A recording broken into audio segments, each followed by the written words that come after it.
अस्सलाम वालेकुम। हम लोग सीखेंगे कि फ्रेट फॉरवर्डर से कांटेक्ट किस तरीके से किया जाता है शिपमेंट के लिए। फ्रेट फॉरवर्डर क्या है और शिपमेंट क्या है, पहले इस पे बात करते हैं। फ्रेट फॉरवर्डर वो बंदा या वो कंपनी है जो आपका सामान चाइना से या किसी भी मुल्क से उठा के दूसरे मुल्क में पहुंचाता है जहां पे आपको चाहिए, वो होता है फ्रेट फॉरवर्डर। शिपमेंट आपका वो सामान, जो आपका सामान है, जो आपके बॉक्सेस हैं, जो आपकी प्रोडक्ट है, उसको कहते हैं शिपमेंट।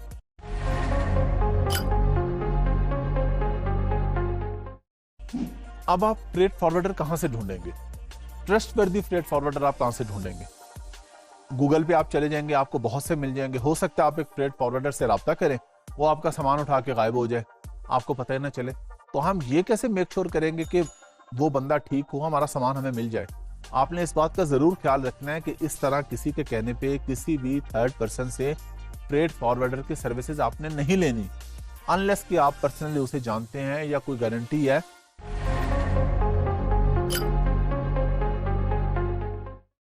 बल्कि मैं आपको ये मशवरा दूंगा कि आप अलीबाबा के थ्रू ही काम करें, पर्सनल गारंटी को आप छोड़ दें।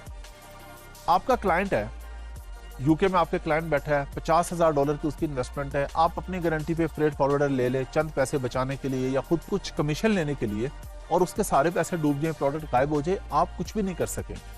वो सारा मलबा आपके ऊपर आ गिरेगा, सारा लॉस वो कहेगा आप बियर करें, वो आपके ऊपर केस करेगा, वो आपके ऊपर लॉ सूट फाइल करेगा। तो आपने ये काम हमेशा अलीबाबा के सर डाल देना। आपने अलीबाबा के थ्रू काम करना है ताकि डॉक्यूमेंटेड काम हो, गारंटी हो, ट्रेड एश्योरेंस हो। फॉर्मूला यहां भी वही है जो मैंने आपको 5 टिप्स बताई है ना अलीबाबा पे सप्लायर की, जिससे आपने सामान लेना है। फ्रेट फॉरवर्डर की टिप्स भी वही है, उसके भी उसी तरह 3 जेम्स होने चाहिए, उसके भी उसी तरह वेरीफाइड अकाउंट होना चाहिए, रिस्पॉन्स टाइम अच्छा होना चाहिए, ट्रेड एश्योरेंस, हर चीज जो 5 टिप्स मैं आपको बता चुका हूं, वही वाली 5 टिप्स आपने फ्रेट फॉरवर्डर के साथ राब्ता करते हुए भी देखनी है और उन्हीं को आपने फॉलो करना है। अभी हम प्रैक्टिकली जाके देखते हैं, अलीबाबा खोलते हैं। कि पहले तो मैंने आपको बताया कि अलीबाबा पे सप्लायर कैसे ढूंढते हैं, प्रोडक्ट कैसे ढूंढते हैं। अब हम देखेंगे कि हमें फ्रेट फॉरवर्डर कैसे मिलेगा जी वहां पे। आए चेक करते हैं। चलें जी, अब हम प्रैक्टिकली देखते हैं। उसी तरह हमने अलीबाबा खोल लिया, यहाँ पे प्रोडक्ट्स की जगह हमने कर दिया सप्लायर्स, और यहां पे अब हमने प्रोडक्ट का नाम नहीं लिखना, हमने लिखा फ्रेट फॉरवर्डर्स। आप सिर्फ फ्रेट फॉरवर्डर लिखें तब भी डिटेल आ जाएगी, लेकिन हम आगे डिटेल भी लिख लेते हैं मजीद।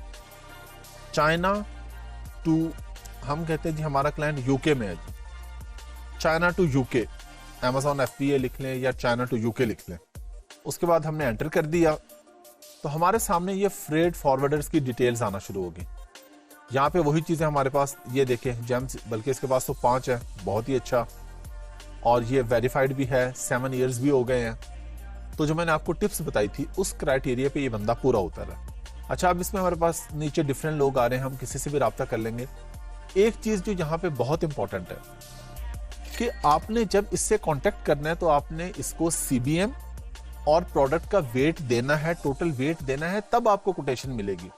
आप इसे ये नहीं कह सकते सप्लायर को जी मैंने चाइना से यूके सामान भेजना, मेरे कितने पैसे लगेंगे, क्योंकि एक पिलो है, उसका वेट है 1 kg, लेकिन वो डायमेंशन में ज्यादा है, पिलो इतना बड़ा है।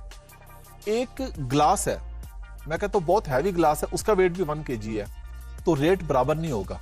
पिलो का रेट ज्यादा होगा क्योंकि वो जगह ज्यादा ले रहा है, कंटेनर में जा रहा है ना सामान, शिप में जा रहा है, उसमें वो जगह ज्यादा ले रहा है, चाहे वेट कम है। तो आप जब तक फ्रेट फॉरवर्डर को एग्जैक्ट उसका वेट और डायमेंशन नहीं बताएंगे, वो आपको कोट नहीं कर सकेगा। अच्छा, और फिर कोटेशन भी अलग अलग होगी, कंट्री के अंदर भी लोकेशन के हिसाब से अलग अलग कोटेशन मिलेगी आपको। आप फ्रेट फॉरवर्डर को ये भी नहीं कह सकते कि मुझे यूके में सामान चाहिए, आपको बताना होगा कि आपको लंदन में चाहिए, मैनचेस्टर में चाहिए, ग्लासगो में चाहिए, और इवन आपको पोस्ट कोड बताना होगा कि मैनचेस्टर में भी मुझे इस एरिया में चाहिए, Amazon के वेयर हाउस पे चाहिए, अपने वेयर हाउस पे चाहिए। एग्जैक्ट आप उसे एड्रेस, पोस्ट कोड देते हैं तो तब वो आपको सही कोटेशन दे पाएगा। अगर आपने उसे ये नहीं बताया, वो आपको सही कोटेशन ही नहीं दे पाएगा। अब हम इसमें से किसी पे भी क्लिक कर लेते हैं। तो चलें जी, हम इस सप्लायर के पास आ जाते हैं, लेकिन नहीं, क्यों नहीं आएंगे? आपको पता चल गया ना क्यों नहीं आएंगे, क्योंकि इसके पास 2 जेम्स हैं। मैं इस पे क्लिक करने वाला था कि मुझे ये नजर आ गया, तो हम इस पे नहीं जाएंगे। आपको भी क्लिक करने से पहले ये पता होना चाहिए। नीचे वाले पे चले जाएं जी, नहीं इस पे भी नहीं जाएंगे क्योंकि यार इसके पास एक जेम है, इससे नीचे अच्छा है जी 4 जेम्स आ रहे हैं। अच्छा सिर्फ 4 जेम्स काफी हैं या हमने ये भी देखना है 4 इयर्स और वेरीफाइड, एक्सीलेंट जी, इसके पास हम चले जाते हैं। उसी तरह chat now, contact supplier, Alibaba product sourcing में आप अच्छे तरीके से सीख चुके हैं। कॉन्टैक्ट पे क्लिक करके सप्लायर से रब्ता कर लें या चैट नाउ पे कर लें। चैट नाउ का मैं आपको पहले भी बता चुका हूं, क्योंकि हम पाकिस्तान में हैं, China, Hong Kong, America, UK, time difference है। कोई 4 घंटे आगे है, कोई 2 घंटे पीछे है, कोई 3 घंटे आगे है, कोई 7 घंटे आगे है। तो इसलिए चैट नाउ इतना बाज़ दफ़ा हमारे लिए फ़ायदेमंद नहीं होता कि हम जब उनसे कांटेक्ट करते हैं तो उनका जो चैट पे जो नुमाइंदा बैठा है, जो भी उनका रिप्रेजेंटेटिव है, वो अवेलेबल नहीं है उस टाइम। तो हमें ये सूट करता है कि हम सप्लायर से कांटेक्ट करके उसको ईमेल कर देते हैं। ईमेल करते हैं, हमें वो बता देता है कि जी मैं आपको ये रेट दूंगा और इतने दिन में प्रोडक्ट पहुंच जाएगी। आपका फ्रेट फॉरवर्डर जो है वो आपको ये भी बताएगा कि इतने दिन में आपको मिलेगी प्रोडक्ट। वो आपकी उसके साथ कमिटमेंट होगी कि वो वहां से खुद पिक करेगा और आपको देगा। ये हमारे पास सारे सप्लायर की डिटेल आ रही है क्योंकि हमने उस पर क्लिक किया था, हमें पता चल गया क्राइटेरिया पे, तो ये पूरा उतर रहा है। रिस्पॉन्स रेट देखें, लेस देन 5 आवर्स इसका आ रहा है, एक्सीलेंट है। एक चीज यहाँ पे प्रैक्टिकली खुद ही पता चल गई ना आपको। अब खुद सोचे कि मैं क्या बात करने लगा हूँ आगे। अगर आपके माइंड में आ गई है कि मैं क्या करने लगा हूँ, इसका मतलब है कि आप अच्छे तरीके से समझ रहे हैं, और अगर नहीं आई तो फिर आपको मजीद फोकस करने की जरूरत है। मैंने जब अलीबाबा पे सप्लायर पे क्लिक किया था ना, तो रिस्पॉन्स टाइम का जो है ये बॉक्स और तरीके का था, यहाँ पे और तरीके से आ रहा है। वहां पे बॉक्स था, उसमें लेफ्ट साइड पे ये आ रहा था, यहाँ पे ये बिल्कुल अलग से एक आ रहा है। ये 4 लाइनें, इसके साथ 4 और चीजें नहीं आ रही। ये आप अपने छोटी छोटी चीज नोट करनी है कि इससे फर्क नहीं पड़ता है। आपके नॉलेज के लिए आपको बता रहा हूँ कि बॉक्स में लिखा हो या बॉक्स से हटके लिखा हो, ऊपर लिखा हो, नीचे लिखा हो, जरूरी नहीं है एक चीज एक ही जगह पे आएगी।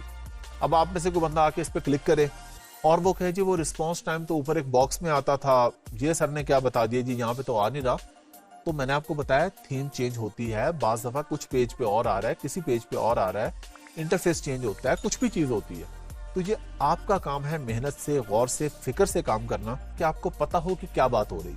हमें मिल गई जी लेस देन 5 आवर्स है, बेहतरीन है जी। रिस्पॉन्स टाइम 95% आ रहा है। वहां पे आपको याद आ गया, वहां पे परसेंटेज नहीं आ रही थी साथ, रिस्पॉन्स टाइम आ रहा था। हमने खुद आइडिया लगा लिया, अगर 8 घंटे से कम में रिप्लाई कर रहे तो ठीक है टाइम नहीं, 6 घंटे से कम में कर रहा है और अच्छा है, 5 से कम कर रहा है और अच्छा है, 4 से कम में एक्सीलेंट है।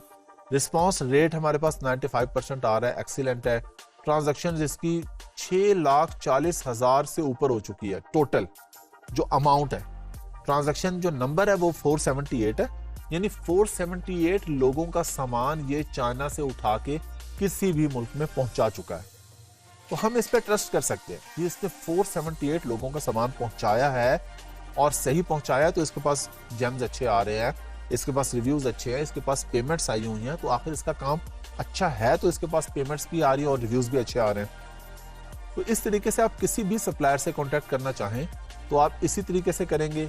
सिंपली अलीबाबा पे जाएंगे, प्रोडक्ट की जगह सप्लायर करेंगे और freight forwarder China to UK, China to USA कुछ भी लिख देंगे। ये क्योंकि मैं अभी आपको इसी वीडियो के दौरान लिख के दिखा चुका हूं, इसलिए मैं दोबारा नहीं लिख रहा। अब आपको खुद पता है यहाँ सप्लायर्स पे जाके लिखना है। अब आपका काम है, जाएं अलीबाबा पे, खोलें अलीबाबा, सप्लायर्स को भी देखें, फ्रेट फॉरवर्डर को भी देखें, और ये 5 टिप्स को फॉलो करते हुए देखें कि आपको किसके साथ काम करना है और किसके साथ आपको काम नहीं करना।